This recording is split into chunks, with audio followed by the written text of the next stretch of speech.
ತದಾ ಈ ಕೋಟೆನ ಕೃಷ್ಣನ ಕೋಟೆ ಅಂತ ಯಾಕೆ ಕರೀತಾ ಇರ್ತಾರೆ? ಸುಮಾರು 100 ವರ್ಷಗಳ ಹಿಂದೆ ಹಸು ಕಾಯೋರ್ಗು ಕುರಿ ಕಾಯೋರ್ಗು ಕೃಷ್ಣ ಇಲ್ಲಿ ಕಾಣ್ತಾ ಇದ್ನಂತಪ್ಪ. ಈಗ ಯಾರಿಗೂ ಕಾಣಿಸಲ್ಲ. ಕೃಷ್ಣ ಕಾಣಿಸ್ಬೇಕಂದ್ರೆ ಒಳ್ಳೆ ರೀತಿಯಲ್ಲೇ ನಡಿಬೇಕಂತೆ. ನಾನು ಒಳ್ಳೆ ರೀತಿಯಲ್ಲೇ ನಡೀತಿದ್ದೀನಿ, ಆದ್ರೂ ನನಗೆ ಯಾಕೆ ಕಾಣಿಸುತ್ತಿಲ್ಲ? ನಿಜವಾಗ್ಲೂ ಕೃಷ್ಣ ಕಾಣಿಸ್ತಿಲ್ವಾ? ಕೃಷ್ಣ ಕೃಷ್ಣ ಏನಪ್ಪ ಮಾಡೋದು?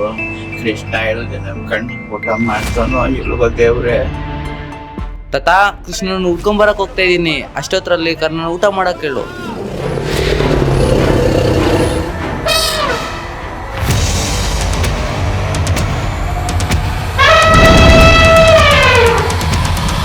ಕೃಷ್ಣ,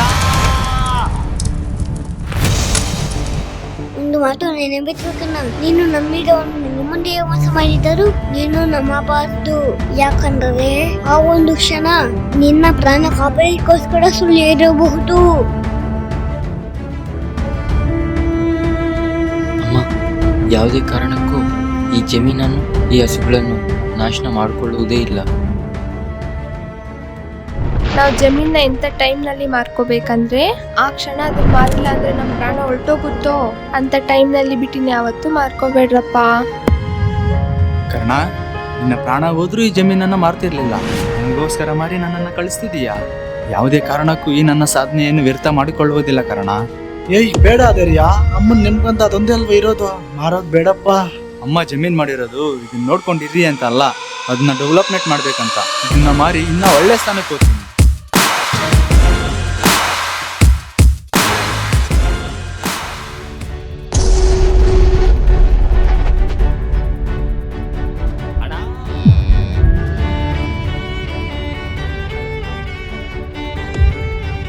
ನನ್ಗೊಬ್ಬ ತಂಗಿ ಇದ್ದಾಳೆ, ಅವಳು ಇಸ್ಕೂಲ್ಗೆ ಹೋಗ್ತಾಳೆ. ನಾನು ಇಸ್ಕೂಲ್ಗೆ ಹೋಗ್ಬಿಟ್ರೆ ಅವಳು ಊಟಕ್ಕೆ ಏನ್ ಮಾಡ್ಕೊಂತಾಳೆ?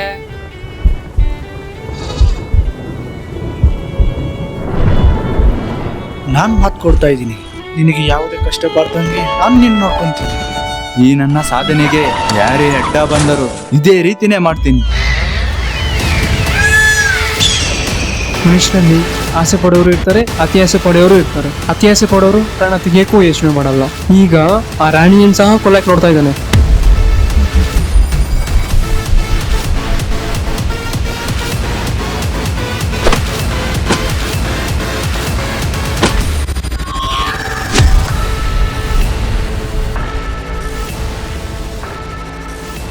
ಕೃಷ್ಣನ ಆದಿಯಲ್ಲಿ ನಡೆದು ನನಗೆ ಕಷ್ಟಗಳೇ ಬಂದೇ ಹೊರತು ಕೃಷ್ಣ ಕಾಣಿಸ್ಲೇ ಇಲ್ಲ. ಕನ್ನ